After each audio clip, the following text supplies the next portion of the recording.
Oh God. Remember how much fun we had in that last video playing with that quad-core AMD Athlon custom-built computer? Well, get ready for a sobering change of pace because someone who I thought loved me gave me this piece of garbage, and it's what we're going to be looking at today. It's an HP 100B all-in-one PC. That's what they call it. It doesn't got a name, it's just 100B. Great. I know nothing about this. I have not Googled it. I don't know when it's from, except it's Windows 7 era. I don't know what's inside it, but I can almost guarantee it's going to be the lowest end garbage hardware that you could ever think of. It was, I think, 2021. A friend of mine lent me another HP all-in-one PC. It was one from 2014 for me to reformat and sort of get running again for him, just to turn into I think like a music playback machine, jukebox type thing. And that computer had just the lowest end garbage hardware. It was despicable. It was so slow. And this one, I assume's older because, Windows 7, so it's got to be presumably older than 2012. So, in addition to being the lowest end garbage hardware, it's going to be even older, so it's going to be even slower. So, great. Well, what we're going to do today is we are going to look over this thing. We're going to power it on, see what operating system it's running, and then I'm going to format it, and we'll put something on it. I don't know what yet. And we'll just see what we're dealing with just for the fun of it. If you're into old cars like I am, you've probably heard of the term malaise era. That generally refers to the 1970s and I think 1980s when the first sort of fuel efficiency standards came into place, at least in the United States. And because the whole concept of having to make a car fuel efficient was brand new and car manufacturers didn't know how to do it properly yet, you had these cars with these huge V8 engines, but they only put out like 140 horsepower. They were so slow, and the cars were still huge at that time. So they were so slow, so underpowered, and people call them malaise era cars. It was the malaise era in the history of the automobile.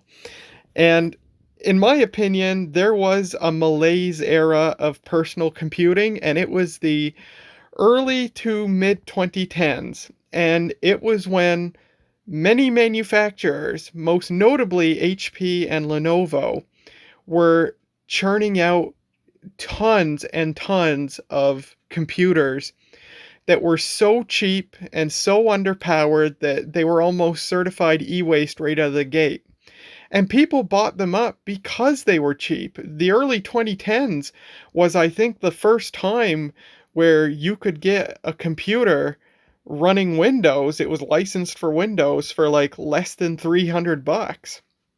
And HP and Lenovo were just churning out tons of these super underpowered computers. I'm talking like not only laptops, full-size laptops, but even desktop computers that had netbook grade hardware in them, or almost netbook grade hardware. HP and Lenovo were by far the biggest offenders, if not the only offenders. And they made so many PCs, and so many ended up in landfills because by the time they were only a few years old, they were just so slow and lethargic because of the hardware in them that they just became useless. And the laptops, they were hell-bent on keeping the 1280 by 720 or 1366 by 768 displays going just as long as possible, years past their use-by date. And we are just in a lot better era today where PC manufacturers are not putting as anemic of hardware in their machines. Also, SSDs are cheap enough that everything has them now. I don't think you can buy a computer with a mechanical hard drive anymore. And even low-end CPUs and stuff are still a lot better by today's standards than a low-end CPU from 10 years ago was by the standards of 10 years ago. But I can almost guarantee this is going to be the most malaisiest of malaise era computing machines. And we're just going to find out how bad it is. So, it's got an AMD of some sort. I'm going to guess it's something like an E300 or E450 APU. It's got Windows 7, stereo speakers. This is probably an 18-inch display, 18 or 19. We got the power button. I'm going to turn my light on here. Power button, hard drive activity LED. It's got a mechanical hard drive in it. I know that because when it was given to me, he said that when he tried booting it up, you could really hear the hard drive wishing it was dead. 2 USB ports, analog audio, lots more USB ports, Ethernet, line output, power. And I don't think there's even USB 3.0 on this. I think it's all 2.0. And yeah, they call it an HP 100B, and that's it. Now, interestingly, there's a Windows 7 Professional license on this, and I'm surprised that it's for Windows 7 Pro and not Windows 7 Home Premium. So HP actually licensed this for the professional version of Windows? Why? Was this actually sold as a business-grade computer? If it was, then maybe there's a bit better hardware in there than I thought there might be, but we'll find out. I'm still placing my bets on it being an E300 or an E350 or an E450 CPU. But let me scrounge up the peripherals, which it came with, plug everything in, and we'll get started. Well, this thing came with its own peripherals, and doesn't get much better from here. They're not the originals, funny enough. We've got a gateway USB optical mouse, and then a USB keyboard with no branding on it, but on the bottom it says Acer. So I guess it's an Acer keyboard. Alright, arming the nugget. See what we get here. Oh my god, that's a loud fan. But it quieted right down. Escape. Nice post screen. It's got 4 gigs of RAM. It's it's an E350. Told you. Man, I just had a hunch. Oh god, this is just gonna be the most garbage thing to use. Alright. Computer setup. It really is just called an HP 100B. HP was so uninspired in this era. In my opinion, they're the worst of the OEM PC manufacturers anyway. I don't recommend anybody buy them. Go for a Dell, or a Lenovo for that matter. Oh god, an E350. So it's a 1.6 gigahertz machine. And it's pretty much netbook grade hardware. 4 gigs of DDR3 RAM. And so it's copyright 2010. There wasn't a year here, was there? I don't see one. Time and date is correct, which is cool. It's got a 500 gig hard drive. Has it got an optical drive? Did I miss that?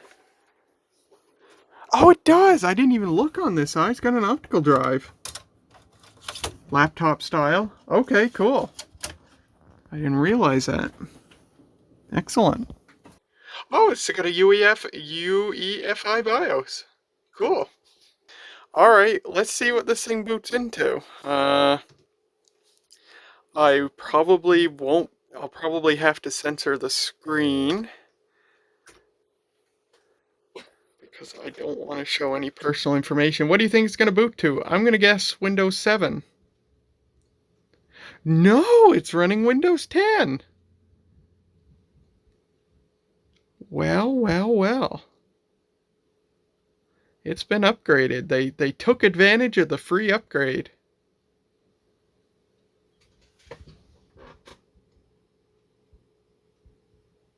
I don't hear the hard drive at all, except a very periodic tick, which tells me that potentially the hard drive is failing. Oh, I hear it now. That did not sound good. That hard drive does not sound quite right. I wonder if it's failing.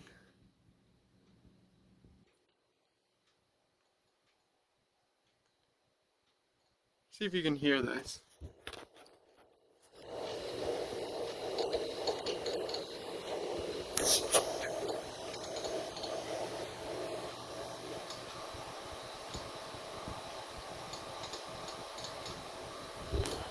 Yeah, it's making noises that are not normal. So the hard drive may be failing, although it didn't throw a smart error. And, oh, it looks like it's gonna log us right in. No password. Alright, well there it is. It's running Windows 10. That's a little surprising. God, I can't imagine trying to use something with this level of CPU power with Windows 10. Anyway, I'm gonna wipe the thing, and you know what? I've learned recently that I think it's Rufus, of all things. Using Rufus, you can make a Windows 11 boot USB that bypasses all of the hardware checks. So why don't we go straight for Windows 11, see how Windows 11 runs on a netbook grade machine with a mechanical hard drive and 4 gigs of RAM. Alright, I've made my USB installation drive of Windows 11, which has been modified with Rufus to not to bypass the system requirements and to not ask for a Microsoft account. So, let's see if it worked.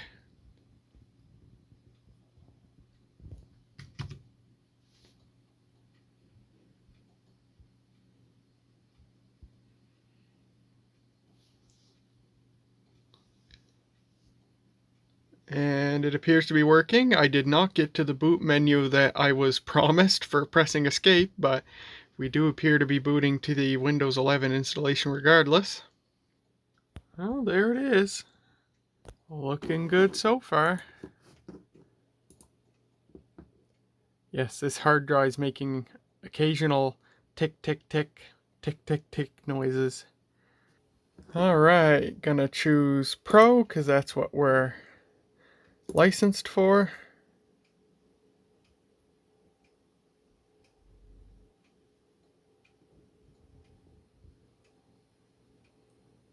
We're going to be quite sluggish on account of we only have USB 2.0.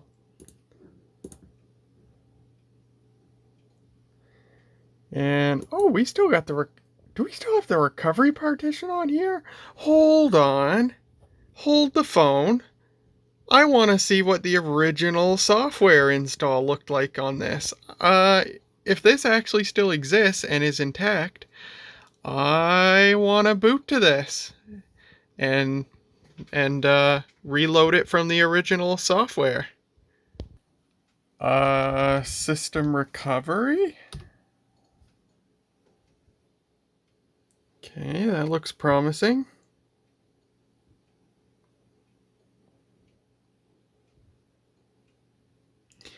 And we are indeed going into Windows 7 by the looks of it.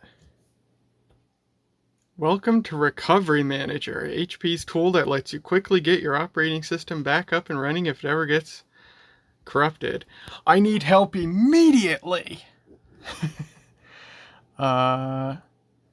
Is it System Restore or is it System Recovery? What the hell's the difference? That's a Cyberlink program, apparently. I guess we'll try System Recovery. Restore your computer to its original factory state. Okay. Recover without backing up your files. All devices should be disconnected from the PC except the keyboard, mouse, and monitor. Okay. Okay. And away we go, apparently.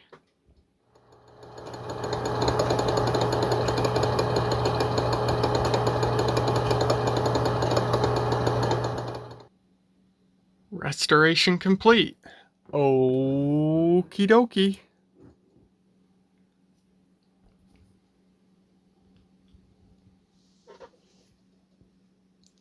Shout out to the very obvious rectangular blank plate where a webcam would have gone, but they didn't put one because that's how cheap of a machine this is. Well, there we go. I wonder how fast it'll boot. It should be factory fresh, right? Of course, that means it's got bloatware and stuff. There it is, Windows 7 Professional.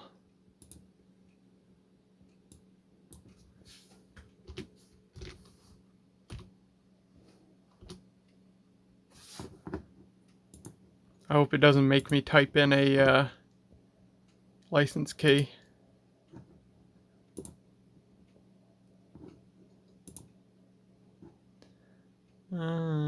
Skip.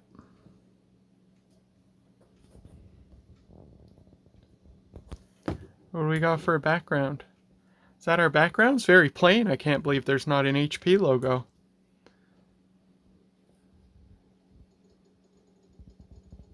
Here we go. Ooh, the fan's revving up. So, if you've watched me long enough, you'll know that the first and only new laptop computer I ever bought, and it probably will be the only new laptop I ever buy, it was a Lenovo ThinkPad X130E.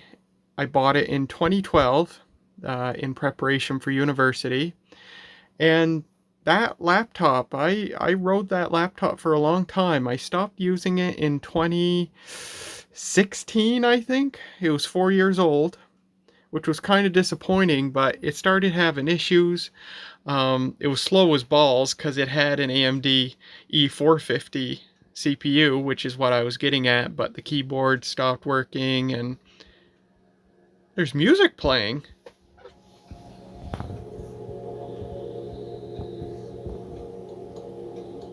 You can just barely hear it. There's music playing.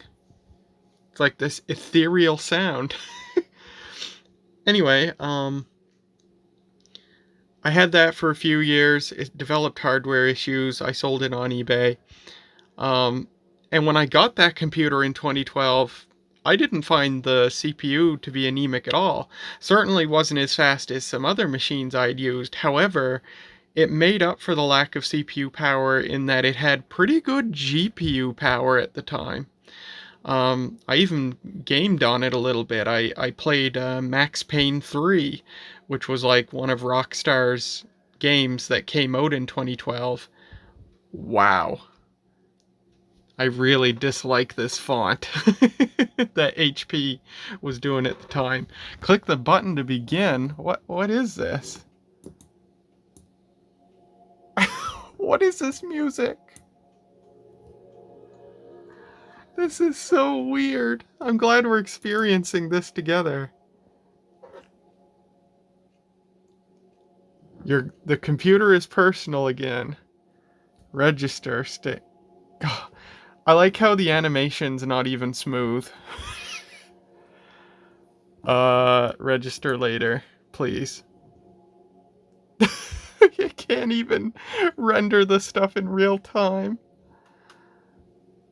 Yeah, sure. No. HP Total Care. This is actually a bit more than what you'd get in a lot of new computers. No, do not activate Norton Internet Security. Are you sure? Yes. Oh my god, the freaking dissolves between the pages. It's so sad. Yeah, finish. Just give me the desktop.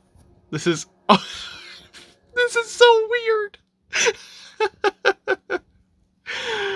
Wow.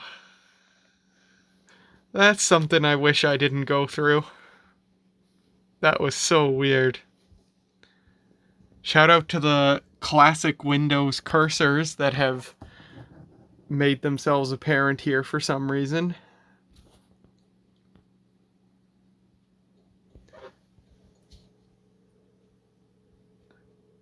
There we go. This is nice. That's a nice wallpaper. I actually like this. It's very cute. What was I saying before that happened? Jeepers. Yeah, I had my ThinkPad X130E with an E450 GPU, CPU. This is an E350. And while I found that the CPU was definitely not the fastest thing in the world, it made up for it by having pretty decent graphics power for the time. And yeah, it served me well for a few years, and by the time I stopped using it, well, I was gonna say I was glad to have something with more CPU power, but what actually happened was I began using a laptop that was even slower, older and slower. It was that Toshiba Satellite U100, I think it is. I still have it. It's a great Windows. I think I'm running Vista on it right now. I actually started using that. It had a good battery, unlike my ThinkPad, which I think the battery went bad in it by the time I stopped using it. But yeah, it's not like an Atom. It's not that bad. And it had pretty decent graphics power in comparison to the CPU power. But by the standards, or compared to a lot of other machines of the time, it was anemic. And now today, this is just unusable. We've got lovely HP bloatware. Is this a sidebar thing? Yeah, it's a sidebar gadget. And what have we got here? We got the audio, we got HP Protect Tools, and Norton Internet Security, despite the fact that I said I didn't want it. And we got whatever Bleo is, and some other HP garbage. What do we got for, so, not using too much hard drive space. There's a recovery partition. Speakers aren't bad on here. I think better than what you'd get in most laptops. What's our display resolution? I think it might be bigger than the usual Yeah, we're 600 by 900. That's good at least. Cool.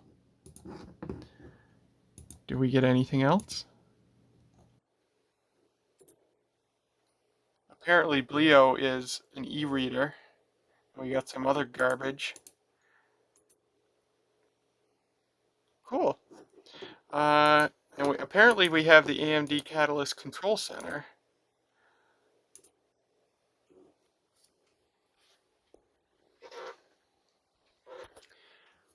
So, even though the GPU is integral to the CPU, I'm just curious what it calls itself, because it will call itself a Radeon model, although it appears to have it obscured in this program. Product summary. Hardware. Yeah, Radeon HD 6310. And in my ThinkPad, it was the HD 6320, because I had the E450 rather than the E350. And I actually paid extra. I think I paid like $150 or something to upgrade from the E350 to the E450. And I was glad that I did that. I actually had the wherewithal at the time in 2012 to realize that I probably should get that. I knew I wasn't getting a powerhouse of a CPU. Cool. I like this background. This is very cute. What the hell is this? What is that? HP Download Store. Well, we've got our fair share of bloatware. I am quite fond of this wallpaper. But anyway, let's now bastardize this thing and install Windows 11 on it. Here we go. Man, Rufus is pretty nifty. I never knew that you could feed it a Windows 11 ISO and it can just strip out all the garbage that keeps you from installing it on 80% of computers that are still in use today. That's it's pretty nifty. But here we are. We're getting ready for the first boot here, I think, on a 14-year-old computer that absolutely does not meet any of the system requirements. CPU requirement. It has UEFI. That's about the only thing it meets. So this is pretty neat to see. I wish you guys had seen it. It went away just before I caught it. I was about halfway through the setup process, and then it just suddenly blue screened. And now it's rebooting. So cool. I will say that the first time it booted, when it played the little jingle that it does, the startup sound, it stuttered. It could not play the startup sound without stuttering. I'm very curious now. I will say that immediately before it blue screened, I plugged in the Ethernet cable, because I remembered that it didn't matter if Ethernet was plugged in or not, because it's modified to not ask for a Microsoft account. But surely plugging in an Ethernet cable would not have caused that to happen, would it? Like, the blue screen error was IRQ not less or equal, or whatever that one says. We appear to be frozen. Although I still hear the hard drive tick once in a while. So this is interesting. There it is again. I just managed to catch it. Oh, we might have come to an end here. Trying to get Windows 11 on here. Windows 11 may just be incapable of running on this thing. This is very interesting. Oh, I don't know if you caught that one. That blue screen said, bad pool caller. Which is not a stop error that I've ever seen on Windows before. Bad pool caller. That sounds like something, sounds like something you'd say about a billiards competition. And now we're doing the automatic repair. Great. Oh, I don't know if you got that one. My phone's too slow to start recording. That one said, kernel mode heap corruption? I'm seeing blue screen errors that I've never seen before. This is hilarious. Kernel mode heap corruption. Wow. Needless to say, we may not get Windows 11 on here. I'll try installing it again, but there just may be something innate with the hardware that Windows 11 just will not like, even though Windows 10 runs fine. Oh boy, we're here in Windows 11. And yeah, for some reason completely unbeknownst to me, what got this to work and install without blue screening was unplugging the network cable. Which makes no sense to me. I mean, the network adapter is connected to the motherboard all the time. So evidently it really did freak out because I plugged in the network cable. But why? I don't get it. So this is the first boot. As you can see, it's still trying to populate the start menu. Or maybe it's not able to populate it until it gets an internet connection. Yeah, a great app is on its way. I'm sure it is. Let's see how slow it is. It took it took maybe an hour to install. So very, very slow. Let's just see what the device manager says, if it actually picked up on all the hardware or not. Man, that hard drive is just chattering away like crazy. We don't have the video driver. We have all the network, including the wireless. I could just connect it over wireless, but I want to see and we have a generic audio driver. I want to see if it blue screens again when I plug in the network cable. So let's do this in real time. Here we go. Network cable's in. Oh, the mouse froze. You gotta be kidding me.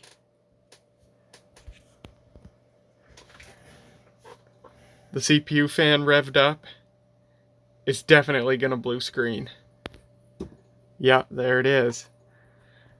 Watchdog violation, and that was definitely it. That was a watchdog. It froze, and then the watchdog timer timed out, and that was the end of it. That's so weird. Why is it doing that? Well, I unplugged the Ethernet cable, and yeah, we're okay again. That's strange. Is there just a bad driver for the network installed? That's such a weird thing, though. I don't think I've ever seen a network adapter behave like that. Everything's fine until you plug the cable in, and then it just dies. Anyway, I'll let this boot up again, and maybe I'll seek out a different network driver, see whoever makes it. I'll just go to their website, or I can go to HP's website maybe, and maybe I can install the driver for Windows 7 or 8, whatever the last supported version of Windows was. Over the course of the evening, I worked to get the wired Ethernet working. I made sure all the Windows updates were installed, but that was to no avail. Then I took a look at the optional Windows updates, and lo and behold, there was one for the Ethernet. So I installed it, rebooted, and then discovered that while the pre-installed Ethernet driver was from 2015, the one I just installed from the optional updates was dated 2012. But that didn't seem to matter too much because now I had working Ethernet.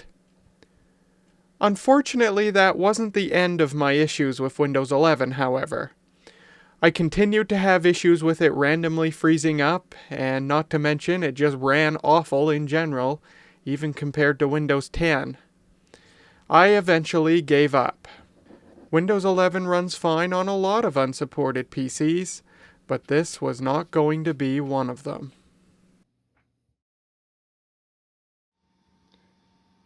Alright, it's the next day. So, Windows 11 was a bust on this thing, which is too bad, although I don't think any of us were surprised. I was only a little surprised just because it seemed to be so promising, and there are so many accounts of people installing Windows 11 on unsupported computers and it just working perfectly. My computer, my main PC, uses a motherboard and CPU from 2014, I think, 2016. And Windows 11 doesn't support it, and I bodged it on there and it works just fine, although today I wish I had just stuck with Windows 10. But yeah, it's a no-go on this thing. I did get the Ethernet port to work properly, oddly enough, by downgrading the driver from a 2015 version to a 2012 version. But it still, well, first of all, it just runs horrifically compared to even Windows 10. And then second of all, it just froze solid on me when I tried to reboot, and when I went to turn it back on, it froze solid without finishing the boot process, so it's just completely borked. So, I'm gonna put Windows 10 on this thing, and what my end goal is, I'm gonna sell this for the person who gave it to me. I obviously don't want it. I'm just gonna put it on Facebook Marketplace. So, unfortunately, I would have liked to have Windows 11 on it. Since Windows 10's coming to the end of support next year, and of course once Windows 10's out of support and all the computers that don't run Windows 11 are stuck on Windows 10 and it's out of support, the value of those computers is just going to tank even lower than they already are. They're going to be almost worthless. But anyhow, so here's what I'm going to do. This thing has a mechanical hard drive in it, and I want to replace it with an SSD. Just try and sweeten the pot a little bit for when I do hopefully sell this thing. So, I happen to have this 480 gigabyte Phantom SSD, cheap, next to no name SSD. This was one of our SSDs that we record studio programming on at the station. And it failed on us recently. It's still working fine. But our Blackmagic HyperDeck recorder does not like it anymore. It'll only record onto it at H.264 codec. If you try to record using Apple ProRes, which is what we normally use, it isn't able to do it. It says the drive is too slow, even though when I put this drive in a computer, Blackmagic's own SSD test software says that it's more than fine for ProRes. So it's working great on a computer. On the HyperDeck, it seems to be slowing down. So I'm going to, I ran Crystal Disk Info on this. It's in perfect health, according to it. There's nothing alarming in the smart data or anything. So we're going to open this thing up. The RAM and hard drive are actually both upgradable on this thing. You can upgrade this thing to 8 gigs of RAM. It takes laptop SODIMMs. And yeah, I don't have any more RAM to put in it. At least I don't think I do. But we will take that hard drive out and put this in its place. Bless the guy on YouTube who 12 years ago, back when these were almost new, made a video on how to take one of these apart to upgrade the RAM specifically. There's 5 screws rather, 3 on the bottom, 2 on the top, Torx screws. And you take those 5 screws out, and then there's some plastic clips at the bottom. You can actually see the little recessed holes for them. And you just got to stick a flathead screwdriver or something in there and pry on those clips, and the entire back cover lifts off. We're in. Supposedly the RAM is under this door. And I didn't realize it till I got in here. This has a 3.5-inch hard drive. I was expecting a 2.5-inch. And it appears to be the exact same. I can just tell, just looking at it here, the exact same model of drive as 2 other drives that I already have. So these Western Digital Caviar Blues, the I think it's called the WD5000 AAKS. I'm starting to remember the model. They were evidently a really popular drive at the time.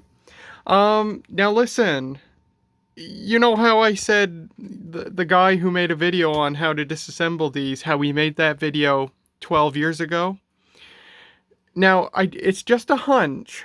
I have a feeling that in the 12 years since he's made that video, the plastics in these things have deteriorated a little bit, because when I got the back cover off, which was way harder than I think it should have been, I would say most, not just some, but most of the crappy plastic rivets or the plastic standoffs that the little metal things that the screws go into, most of the ones on this computer broke when I removed the back cover. See, like that? And the little metal insert was around here somewhere. It appears to have rolled away, but this plastic's just crumbling to pieces. That broke. That one broke. Yep, this one broke. I don't know about the 2 up here. And then rivets that keep the entire chassis attached to the front of the computer broke. Like those are broken. One right there's broken. This one's still attached. This one's broken. This one's still attached. And it would appear that one of these 2 are broken. This thing just... oh, the entire right-hand side is broken. I may have just turned this thing into e-waste. Or, really, I shouldn't give myself all the credit. It kind of turned itself into e-waste over the course of 13 years. We do have a manufacture date, 2011, on this thing. Yeah, all the crappy plastic standoffs that the screws screw into, they just all self-destructed when I pulled this thing apart. So before I go any further, I'm going to put the back on this thing and just pretend to screw it back together and see how well it's holding itself together. Because if it's all falling apart now because of this, I'm not even going to try to sell it. I'm not even going to try to give it away. I'm just going to throw it on the scrap heap back at the station. Well, despite the disassembly-induced trauma, it seems to actually be just fine. It doesn't feel any different, aside from being very slightly bowed out there because the screws, well, there's no screws anymore to hold that in. Despite it being just a little bowed out there, it's actually just fine. There's actually plastic clips all the way around, whereas the guy in the video said that they were only on the bottom. So I guess take that into consideration if you're ever working on one of these. But it seems to be okay, so I'm going to open it up again. I am going to put the SSD in, and actually I'll see if I can scrounge up some RAM. Apparently the 4 gigs is all on one stick, and there's another slot that's free. So if I can scrounge up another stick, say make it 6 gigs, that would be cool. Got the SSD installed. Got a double-sided tape to the cage here so that it won't be going anywhere. And I gotta give myself credit. I didn't think I had much for DDR3 RAM, but not only did I have some DDR3 SODIMMs, I had a 4GB one of the same model as the original one in here. So we are fully upgraded to 8 gigs of RAM, which is great. So I will button this all back up, and we'll get to installing Windows 10. It's the next day again. I could not get this thing to boot the Windows 10 installation from the USB. It would just get to the Windows logo and then just freeze there. And I'm like, what the heck's going on here? You know, does it not like the RAM I put in? Did I break something when I wrangled this thing open? So I burned a CD of MemTest 86 Plus, and I ran it, and holy cow. Well, first of all, it immediately found 2 errors in the RAM, and it was immediately after the test started, which tells me that if I assume that the RAM stick that was originally in here is the first addressable RAM stick, then maybe the original RAM in this thing is bad, and maybe that's why Windows 11 ran so poorly or didn't run properly. But after it apparently found 2 RAM errors, but after that, it kept going, but then about 30 seconds later, it just crashed. Unexpected interrupt on CPU 0. It just full on crashed. Now, is that also due to the RAM?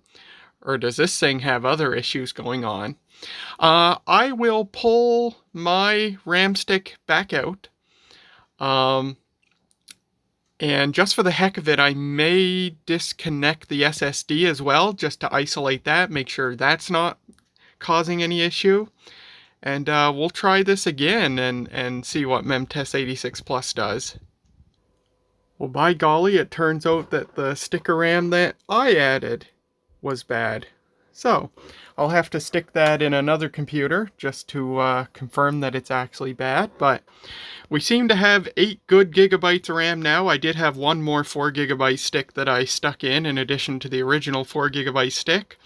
We're only 50% of the way through, but no errors up to this point, so I'm going to say we're probably good. Maybe now we can finally install Windows 10 on that SSD. Alright, I'm officially done. I'm done with this thing. I'm going to pull the useful parts out of it and throw it in the scrap pile at work. I got Windows 10 installed on this thing. Seemed to be working just fine. Just ungodly slow, even with the SSD. And as you can see, I was running a Passmark performance test on it, and it just froze solid. It's been one fight after another with this thing. I'm done. I can't justify trying to sell this. It's just working so erratically. Even though I thought it seemed to be perfect when we were booting it up on the original hard drive with the original software. But anyway, I'm done. It's in really bad shape, and it is not doing quite what it should be. So I'm going to pull the useful parts, and that'll be the end of this guy. Ashes to ashes, dust to dust, and all that good stuff. So I want to thank everyone for watching me as we explored a rather crappy computer from an era when there were a lot of crappy computers. Can't win them all. Who knows? It's possible that if I just threw Windows 7 on this, it would work fine, but I'm kind of done with it. This was such an underpowered machine for its time, and it runs really poorly. It just wasn't a great machine even in its time, and I'm done spending time trying to get it working.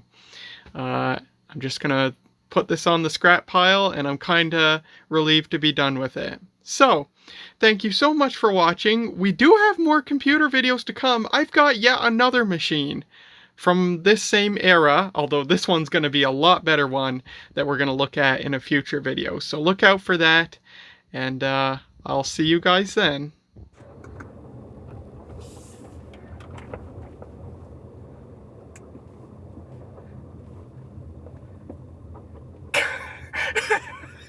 Come on, you stupid ungulate.